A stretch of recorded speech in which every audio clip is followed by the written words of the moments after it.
శాంతి పద్మమ్మ మధుబాబులకి మూడవ సంతానం. మొదటి 2 కాన్పుల్లోనూ ఆడపిల్లలే పుట్టారు. పద్మమ్మ ఆరోగ్యం పూర్తిగా సహకరించకపోయినా, వాళ్ళ ఆర్థిక పరిస్థితి మెరుగ్గా లేకపోయినా, ఒక మగబిడ్డ ఉండాలని మూడవ సంతానానికి సిద్ధపడ్డారు. కానీ మూడవసారి శాంతి పుట్టడంతో వాళ్ళు చాలా నిరాశ చెందుతారు. పద్మమ్మ చిన్న కూతురుతో కాస్త అసహనంగానే ఉంటుంది. బంధువుల్లో కూడా శాంతి పట్ల ఆదరణ తక్కువే. కానీ మధుబాబు మాత్రం శాంతితో చాలా ప్రేమగా మెలిగేవాడు. శాంతికి 12 ఏళ్ల వయసు వచ్చేసరికి ఒక యాక్సిడెంట్లో మధుబాబు కాళ్ళు విరిగి మంచాన పడతాడు. కుటుంబ భారమంతా పద్మమ్మ తలకెత్తుకుంటుంది. తల్లికి సాయంగా ఉండడానికి, తండ్రి బాగోగులు చూసుకోవడానికి శాంతి బడికెళ్ళడం మానేస్తుంది. తన అక్కలు కీర్తి, సుమతిలు కాలేజీకి వెళ్తుంటారు.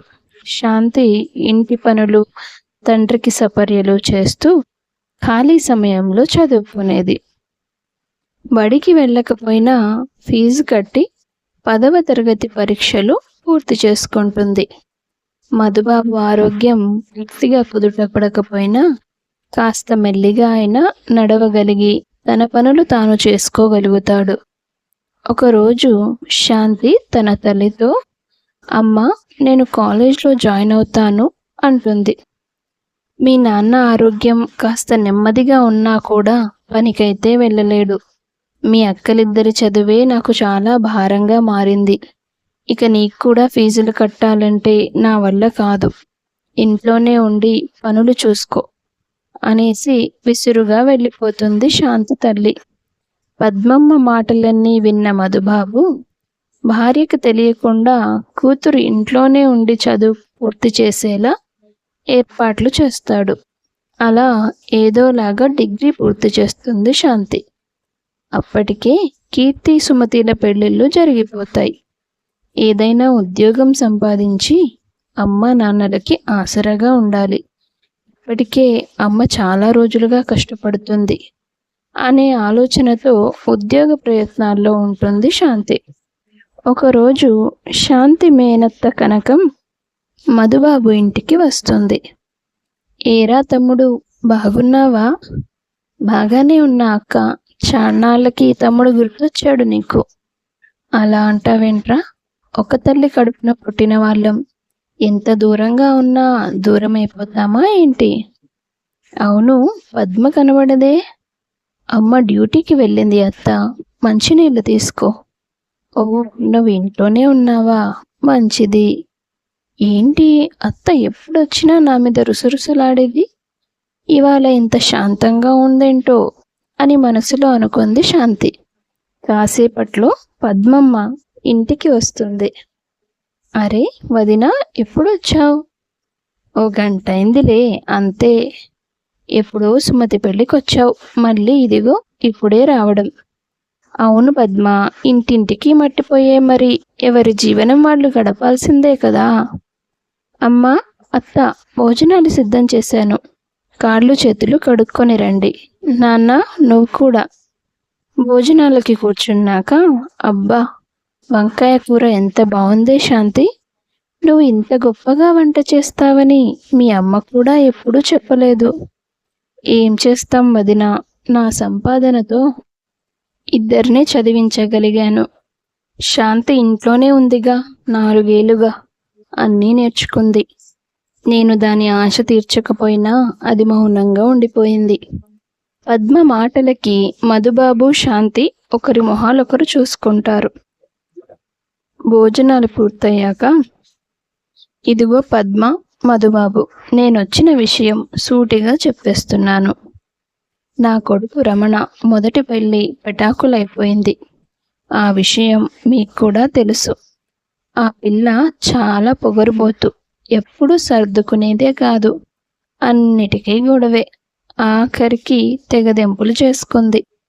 వాడు మగాడు, ఎన్నాళ్ళని ఒంటరిగా ఉంచేస్తాం? శాంతిని వాడికిచ్చి చెయ్యమని మిమ్మల్ని అడగడానికి వచ్చాను. మీరేమంటారో ఆలోచించి రేపు ఉదయం చెప్పండి." కనకం మాటలకి మధుబాబు పద్మమ్మ ఆలోచనలో పడతారు. వదిన అడిగిన దానికి మీరేమంటారండి? ఏమో పద్మ, నాకైతే మనసు ఒప్పుకోవడం లేదు.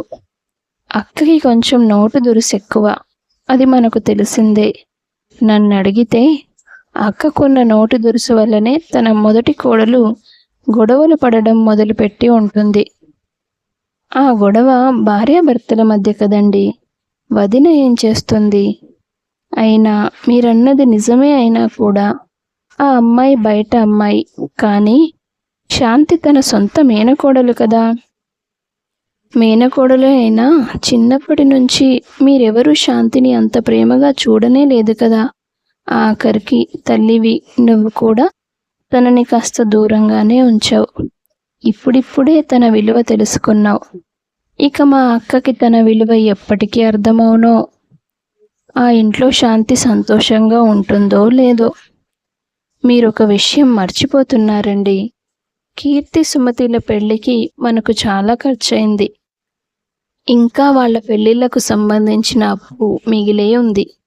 ఇప్పుడు శాంతి పెళ్లి కోసం ఖర్చు పెట్టడానికి మన దగ్గర పెద్దగా ఆస్తులు కూడా లేవు. ఉన్న ఈ ఒక్క ఇల్లు పోగొట్టుకోలేం కదా. ఎంత లేదన్నా కనకం వదిన మీ సొంత అక్క.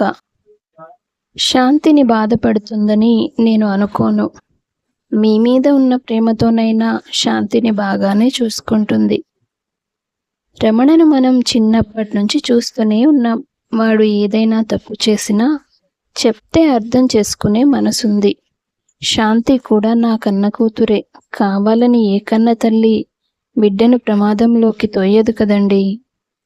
మన పరిస్థితి, తన పెళ్ళి రెండిటి గురించి ఆలోచించే నేను ఇది చెప్తున్నాను. సరే పద్మ, నీకు నమ్మకం ఉంది కదా. నీ నమ్మకాన్ని నేను కూడా నమ్ముతాను. ఆ మర్నాడు మధుబాబు శాంతిని పెళ్లికి ఒప్పించే ప్రయత్నం చేస్తాడు. కానీ నాన్న, నేను ఒక మంచి ఉద్యోగం సంపాదించి మీకు ఆసరగా ఉండాలని అనుకున్నాను. పెళ్లి మీద నాకు ఎలాంటి ఆశలు లేవు. అలా అంటే ఎలా తల్లి? నిన్ను కూడా ఓ అయ్య చేతిలో పెడితే మా గుండెల మీద ఉన్న బరువు దిగిపోతుంది. రేపటి రోజు మేమున్నా లేకపోయినా నీకొక తోడుంటుంది. అత్త కాస్త దురుసుగా మాట్లాడుతుంది, కానీ ఎంతైనా నీకు మేనత్త కదా, నిన్ను బాగా చూసుకుంటుందిలే. సరే నాన్న, నేను పెళ్లి చేసుకోవడమే మీకు సంతోషమైతే అలాగే చేసుకుంటాను. మొత్తానికి అందరూ కలిసి పెళ్లికి ఒప్పుకుంటున్న విషయం కనకంతో చెప్తారు. ఆ వెనువెంటనే ముహూర్తాలు పెట్టించడం, పెళ్లి జరిపించడం అన్నీ అయిపోతాయి. పెళ్లి తర్వాత చేయించాల్సిన పూజలు, కార్యక్రమాలు అన్నీ పూర్తయిన తర్వాత రోజువారీ జీవితం మొదలయ్యాక చిన్నప్పటి నుంచి శాంతి పట్ల అసహనంతో ఉన్న కనకం మళ్ళీ శాంతితో కఠినంగా ప్రవర్తించడం మొదలు పెడుతుంది. శాంతి ఏమీ అనలేక మౌనంగా ఉంటుంది. అది గమనించిన రమణ, చూడమ్మా, పోయినసారి కూడా నువ్వు సరితను ఇలాగే మాటలని బాధపెట్టి మా మధ్య గొడవలకు బీజం వేశావు. ఇప్పుడు శాంతి విషయంలో కూడా అదే చేయాలని చూడొద్దు. కన్న కొడుకు జీవితాన్ని చేతురాలా నాశనం చేస్తున్నావు నువ్వు. ఇది బాగానే ఉంది. ఆ సరితకు ఉన్న చోట ఉండబుద్ధి కాక నాతో గొడవ పెట్టుకొని నిన్ను కూడా మనశ్శాంతిగా ఉండనివ్వలేదు. అన్నిటికీ నేనే కారణం అంటావేంట్రా నువ్వు? అయినా శాంతి ఏమంతా గారంగా పెరగలేదులే. పైగా కాని కట్నం లేకుండా పెళ్లి చేసుకున్నావు. ఇంతకంటే గొప్పగా దాన్ని ఎవ్వరూ చూసుకోరు. నువ్వు మారకమ్మా, మారకు. ఈసారి కూడా నా సంసారాన్ని నాశనం చేసేయి. కొద్ది రోజుల వరకు అలాగే సాగుతోంది. కనకం శాంతిని ఏదైనా అన్నా రమణ భార్యను వెనకేసుకుంటూ వచ్చేవాడు. ఒకరోజు, శాంతి, నాకు పట్నంలో ఒక పని దొరికింది. జీతం కూడా బాగా ఇస్తారు. రేపే వచ్చి పనిలో చేరమని చెప్పారు. నేను వెళ్ళి ఓ వారం తర్వాత వచ్చి నిన్ను తీసుకెళ్తాను. అప్పటి వరకు నువ్వు మా పుట్టింటికి వెళ్ళిపో. అదేంటి బావా, ఎందుకు? ఇక్కడ ఉంటే మా అమ్మ మాటిమాటికి నేను ఏదో ఒకటి అని బాధ పెడుతుంది. అయ్యో, దీనికేనా? అయినా నన్ను అనడం అత్తకి చిన్నప్పటి నుండి అలవాటేలే. అదేమంత పెద్ద సమస్య కాదు. లేదు శాంతి, మా అమ్మ గురించి నీకు తెలీదు. బావా, మంచి పని దొరికిందని చెప్తున్నావు. నువ్వు సంతోషంగా వెళ్ళిరా, ఇక్కడ నేను చూసుకుంటానులే అని భర్తతో చెప్పి మరుసటి రోజు అతన్ని సాగనంపుతుంది శాంతి. రమణ వెళ్ళిపోయాక ఇక దొరికిందే సందు అని శాంతితో రకరకాల పిండి వంటలు చేయిస్తుంది కనకం. అబ్బా అత్త, ఇంకా ఎన్ని చేయాలి? పొద్దున్నుంచి చేస్తున్నాను, ఇక నా వల్ల కాదు. ఏంటి ఈ పాటి పనికే? అలా చూసుకుంటే నీ మీద ఆ సరిదే నయం. ఇంతకంటే రెండింతలు పని చేసేది. మీ అమ్మ కూడా చిన్నప్పటి నుండి నీతో పనులే చేయిస్తుంది. ఏమైనా ముద్దు చేసిందా ఏంటి? ఏదో సుకుమారంగా పెరిగినట్లు మాట్లాడుతున్నావు. 10 రోజుల్లో పండగ ఉంది. ఇంకా చాలా రకాల పిండి వంటలు చేయాలి. అటక మీద ఉన్న సామానంతా కిందికి తీసి తోమాలి, బూజులు దులుపుకోవాలి, దుప్పట్లన్నీ ఉతికేయాలి. నాక అలసట, ఆయాసం, మోకాల నొప్పులు. అందుకే నీ చేత చేయిస్తున్నాను.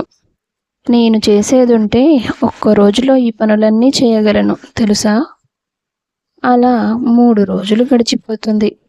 విపరీతమైన పని ఒత్తిడి వల్ల శాంతి బాగా నీరసించిపోతుంది. అయినా కూడా కనకం నోరాడిస్తూనే ఉంటుంది, ఆ పని అవ్వలేదు, ఈ పని అవ్వలేదు అని. అత్త, నేను పెళ్ళైనప్పటి నుంచి చూస్తున్నాను.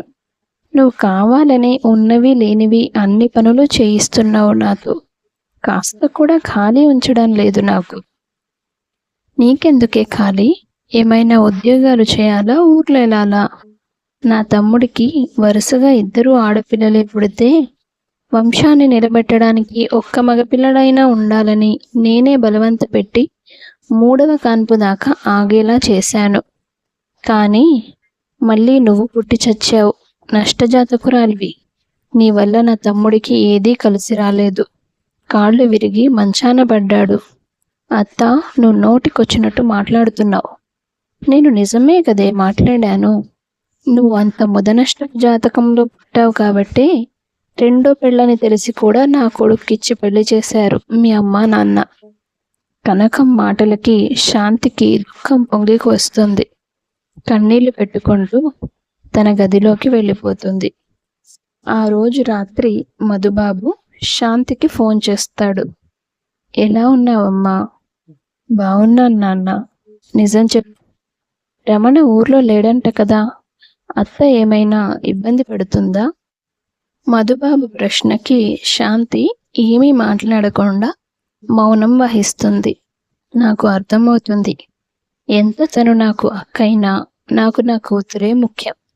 పోనీ నన్ను వచ్చి మాట్లాడమంటావా? వద్దు నాన్న, నా కారణంగా మీ అక్క తమ్ముళ్ళ మధ్య భేదాభిప్రాయాలు వద్దు. చూడు తల్లి, పొద్దున లేస్తే సాయంత్రం దాకా మొహం చూడాల్సిన మనిషితో కయ్యం ఎప్పుడూ మంచిది కాదు. మనకే మనశ్శాంతి ఉండదు. అలా అని ఎదుటి వాళ్ళ దౌర్జన్యాన్ని భరించడం మనమే వాళ్ళకిచ్చిన అలుసవుతుంది.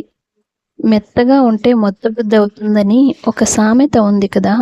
హద్దుకు మించిన సహనం కూడా మంచిది కాదని దాని అర్థం. అందుకే తను నాకు అక్క అనే విషయం మర్చిపోయి తన దురుసుతనాన్ని, ప్రవర్తనను అదుపులో ఉంచుకునేలా తనలో మార్పు తీసుకునిరా. దానికోసం నువ్వు కాస్త కఠినంగా ప్రవర్తించాల్సి వచ్చినా తప్పులేదు. ఫలితం బాగుంటున్నప్పుడు మందు చేదుగా ఉంటుంది కదా. నిజమే నాన్న, కానీ నేనేం చేయగలను? ఆలోచించు. బాగా ఆలోచిస్తే ఏదో ఒక ఉపాయం తడుతుంది. నయానో భయానో సామధాన భేద దండోపాయాల్లో ఏదైనా వాడు. తద్వారా మీ అత్త నోరు మూతపడాలి, ఇల్లు ప్రశాంతంగా ఉండాలి. సరే నాన్న, నేను ఆలోచిస్తాను. శాంతి రాత్రంతా ఆలోచించి తెల్లవారిన తర్వాత ఇంట్లో పనులు, వంట పూర్తి చేసుకొని తన ఫోన్ తీసుకొని గోడ చాటుకు వెళ్ళి కూర్చుంటుంది. ఈ శాంతి ఎక్కడికి వెళ్ళిందబ్బా? ఎప్పుడు ఇంట్లోనే ఉంటుంది. బయటికి వెళ్ళినా చెప్పే కదా వెళ్తుంది. కొంపదీసి నా మీద కంప్లైంట్ చేయడానికి పుట్టింటికి వెళ్ళలేదు కదా? అమ్మో, నా తమ్ముడు నా పరువు తీసేస్తాడు అనుకుంటూ బయటికి వెళ్ళి చూస్తుంది. ఇంటి వెనక గోడకి ఆనుకొని కూర్చొని ఉంటుంది శాంతి. అది చూసి కనకం శాంతిని పిలువబోతుంది. శాంతి ఫోన్ అందుకొని, అవునా, అలా చేసావా? అబ్బా, నాకు కూడా మా అత్తతో విపరీతమైన తలనొప్పి అయిపోతుంది. ఏదో మేనత్తని ఊరుకుంటున్నాను. తనకి ఎదురు తిరిగితే మా నాన్నేమైనా బాధపడతాడేమో అని నా బాధ. నేలాగా పోలీస్ కేసులవి కూడా పెట్టలేను. మరి ఏం చేయాలనుకుంటున్నాను అంటావా? ఆవిడకి వయసైపోతుంది. మా మామయ్య గారు కూడా చనిపోయారు. ఇక మీదట ఆవిడ ఎవరితో అయినా కలిసి బతకాలంటే అది మాతోనే. ఆ విషయం కూడా మర్చిపోయి మా ఆయన మొదటి భార్య మనసు విరిచేసి వెళ్ళిపోయేలా చేసింది. కానీ నేనెలా వెళ్ళిపోను? ఆయన పెద్దగా చదువుకోలేదు కదా, అందుకే పట్నంలో ఏదో పని చూసుకున్నాడు. మంచి జీతం కూడా వస్తుందని చెప్పాడు. ఇంకో 3 రోజుల్లో వచ్చి నన్ను తీసుకెళ్ళిపోతాడు. ఆ తర్వాత ఈవిడొక్కతే ఇక్కడ ఉంటుంది. మా బావ తనని కూడా తీసుకెళ్దాం అంటాడనా నీ అనుమానం? ఆయనకి వాళ్ళ అమ్మ మీద అసలు నమ్మకమే లేదు. ఇంకా నేను వాళ్ళ అమ్మ నాతో ప్రవర్తించే తీరు గురించి ఆయనకు పూర్తిగా చెప్పలేదు. చెప్తే మొదటి పెళ్లిలాగే రెండో పెళ్లి కూడా పెటాకులవుతుందన్న భయంతో అయినా నన్ను వెంట తీసుకొని వెళ్ళిపోతాడు. ఆవిడకు ఖర్చులకు డబ్బులు పంపిస్తే చాలు. ఇప్పుడు కూడా ఆవిడకి చేత కాదు సేవలు చేయాలని ఆలోచిస్తే నాకంటే వెర్రిది ఎవ్వరూ ఉండరు. మేనత్తయ్యుండి కూడా ప్రతి చిన్నదానికి నా మీద నోరు పారేసుకుంటుంది. కాస్త కూడా రెస్ట్ ఇవ్వకుండా పని మనిషిలాగా పని చేయిస్తూనే ఉంటుంది. అలాంటి ఆవిడ ఎలా పోతే నాకేంటి అంటూ ఫోన్లో మాట్లాడుతున్న కోడల్ని చూసి ఏం మాట్లాడాలో అర్థం కాక తిరిగి ఇంట్లోకి వెళ్ళిపోతుంది కనకం. రోజంతా కోడలితో ఏమీ మాట్లాడకుండా ఆలోచిస్తూనే ఉంటుంది. ఆ మరుసటి రోజు రమణ ఇంటికి తిరిగి వస్తాడు. అదేంటి, రేపు వస్తానన్నావు కదా, ఇవాళే వచ్చేసావు? ఇవాళ సెలవు దొరికిందిలే. ఇక్కడ అంతా బాగానే ఉందా? అమ్మా, నువ్వెలా ఉన్నావు? అక్కడికి వెళ్ళిన తర్వాత ఒక్కసారైనా నాకు ఫోన్ చేసి మాట్లాడావా నువ్వు? నీ పెళ్ళానికైతే చేస్తావు, నాకెందుకు చేస్తావులే. తల్లి ఎట్టితే ఏంటి? అబ్బా, రాగానే వదిలిపెట్టావా నీ గోల? శాంతి, నువ్వు లోపలికి పద, నీతో మాట్లాడాలి అంటూ శాంతిని గదిలోకి తీసుకెళ్ళిపోతాడు రమణ. అమ్మో, వీళ్ళిద్దరూ ముందే ప్లాన్ చేసుకున్నట్టున్నారు. వెళ్తామని బయలుదేరని చెప్తా ఇద్దరి సంగతి. ఊరంతా పోగేసి మరీ గొడవ చేయకపోతే నా పేరు కనకమే కాదు. కన్న తల్లిని వదిలేసి పెళ్ళాన్ని తగిలించుకొని వెగిరిపోతాడా? బయటికి వస్తారుగా, అప్పుడు చెప్తా అనుకుంటుంది కనకం. బ్యాగ్ సర్దిపెట్టు శాంతి, రేపే మన ప్రయాణం. ఇది చెప్పడానికేనా అంత బలవంతంగా లోపలికి లాక్కొచ్చా? కాదు, అక్కడే ఉంటే అమ్మ ఏదైనా గొడవ చేస్తుందేమో అని. అరే, పొద్దున్నే మన ప్రయాణం, నువ్వైతే బ్యాగ్ సర్దు. అంటే మనిద్దరమేనా? అత్తయ్య మనతో రాదా? అమ్మ పట్నంలో ఉండగలదా? నేనసలు ఈ విషయం గురించి ఆలోచించనే లేదు. అలా అయితే ఎలా బావా? అయినా అమ్మకు నీకు పడనే పడదు. అక్కడ కూడా గొడవలే అవుతాయి. అనవసరంగా అందరిలో నవ్వుల పాలవ్వాలి. అది నా సమస్య బావా. అసలే అత్తయ్యకి ఒంట్లో బాగుండదు. ఇక్కడ తనకు తోడెవరున్నారని? రేపు సడన్గా ఏదైనా అయితే జనమంతా ఆడిపోసుకునేది మనల్నే. నువ్వు చెప్పింది కూడా నిజమేలే. ఉండు, నేను ఇప్పుడే వెళ్ళి అమ్మతో మాట్లాడి వస్తాను. అమ్మా, అమ్మా, నువ్వు కూడా అంటూ రమణ మాట్లాడుతుండగానే కనకం బయటికి వెళ్ళి చుట్టుపక్కల జనాల్ని పోగేస్తుంది. చూడండి నా కొడుకు ఘనకార్యం. తల్లిని గాలికి వదిలేసి పెళ్ళాం చేయి పట్టుకొని పట్నం వెళ్ళిపోతాడంట. ఏం రమణ, మీ అమ్మ చెప్తుంది నిజమేనా? మీరు తప్ప తనకెవరున్నారు? అంతగా వెళ్ళాల్సి వస్తే తీసుకొని వెళ్ళండి అంటూ అందరూ తలా ఓ మాట చెప్తున్నారు రమణతో. అంతలో శాంతి బయటకు వస్తుంది. వచ్చావా మహాతల్లి, రా. ఇంట్లో అడుగుపెట్టి కొన్ని నాళ్ళైనా కాలేదు, అప్పుడే ఈ ముసలిదాన్ని ఒంటరి పక్షిని చేసి నా కొడుకుని గద్దలా తన్నుకుపోదామనుకుంటున్నావు. అత్త, ఏం మాట్లాడుతున్నావు? నువ్వేదో అమాయకురాలనుకున్నా కానీ పెద్ద మాయలాడివే. అబ్బా ఆపమ్మా, ముగ్గురం కలిసే వెళ్తున్నాం. ఆ విషయం చెప్పడానికే నేను బయటికి వచ్చాను. ఇంతలో నువ్వు ఇంత రచ్చ చేశావు. అసలు నిన్ను మాతో పాటు తీసుకెళ్లాలన్న ఆలోచన శాంతిదే. అప్పుడే అక్కడికి వచ్చిన మధుబాబు నా కూతురు ఫోన్లో మాట్లాడిన మాటలన్నీ విని భయపడిపోయినట్టున్నావు కదక్కా. నువ్వు ఎంత బాధ పెట్టాలనుకున్నా శాంతి నిన్ను వదిలేయాలనుకోలేదు. ఈ వయసులో నీకు కొడుకు అండ, కోడలి ఆసరా చాలా అవసరం. అది నీకు నేరుగా చెప్తే అర్థం కాదని, వాళ్ళు నిన్ను వదిలి వెళ్ళిపోతే నీ పరిస్థితి ఏంటో నువ్వు ఆలోచించాలని తను నాకు ఫోన్ చేసి మాట్లాడింది. ఫోన్లో ఎవరో స్నేహితురాలతో మాట్లాడుతుందని నువ్వు అనుకున్నావు కదా. నువ్వు చీటికి మాటికి తన మీద చిరుగురులాడే విషయం గురించి నేను ముందే కనుక్కున్నాను.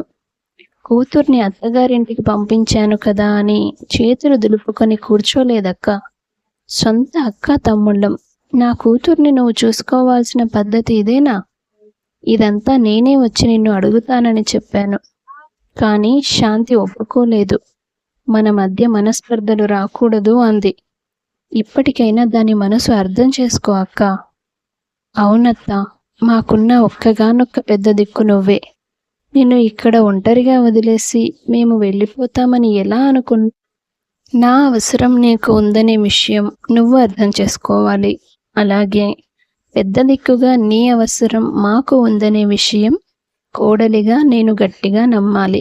అప్పుడే కదా కుటుంబ బంధాలు దృఢంగా ఉంటాయి. మాట విసరడం చాలా తేలికత్త, కానీ ఆ మాటని తిరిగి తీసుకోలేం కదా. నీ మనసులో కాస్త భయం పుట్టించిన తర్వాత నీకు ఇవన్నీ చెప్తేనే అర్థమవుతుందని నేను నమ్మాను. అందుకే ఇలా చేశాను. నిన్ను బాధపెట్టి నేను పొందే లాభం ఏమీ లేదు. అవునమ్మా, ఇప్పటికైనా నువ్వు శాంతంగా ఆలోచించడం, మాట్లాడడం అలవాటు చేసుకోవాలి. మీరందరూ చెప్పింది నిజమేరా. ఒక్కగానొక్క కొడుకువి. మీ నాన్న చచ్చిపోయిన తరువాత నిన్ను చూసుకొని బతికాను నేను. అలాంటి నువ్వు దూరం అయిపోతే ఒంటరిగా బతకడం నా వల్ల కాదురా. నీ భార్యకు విలువ ఇవ్వకుండా నీ మనసుకు దూరమైతే ఆఖరికి నీకు కూడా దూరమయ్యే పరిస్థితి వస్తుందని నాకు ఇప్పుడే అర్థమైంది. శాంతి మీద నాకు స్వతహాగా కోపం ఏమీ లేదు. అది నా తత్వం అంతే. ఇక మీదట మార్చుకుంటాను. మీరు మనవడినో మనవరాలనో నా చేతిలో పెడితే వాడితో ఆడుకుంటూ బ్రతికినంత కాలం హాయిగా గడిపేస్తాను. తన ప్రవర్తనలో ఉన్న లోపాల్ని కనకం అర్థం చేసుకున్నందుకు అందరూ సంతోషిస్తారు.